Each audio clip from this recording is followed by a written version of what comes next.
ये वीडियो हमारे देश की दलाल मीडिया के लिए है, जिनका मानना है कि अगर पेट्रोल डीजल पर 7-8 रुपए बढ़ भी जाते हैं तो इससे कुछ खास इम्पैक्ट पड़ेगा नहीं।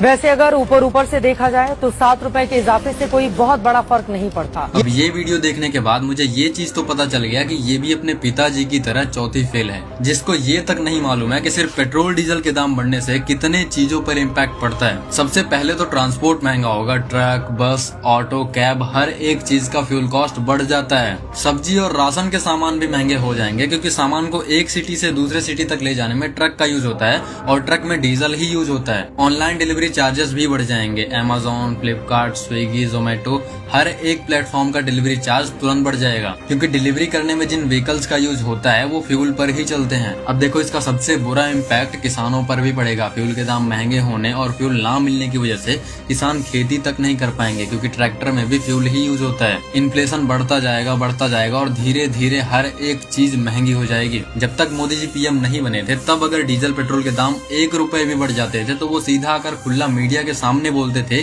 कि ये उनकी नाकामी का जीता जागता सबूत है। जिस प्रकार से पेट्रोल के दाम बढ़ा दिए, ये दिल्ली सरकार की शासन चलाने की नाकामयाबी का जीता जागता सबूत है।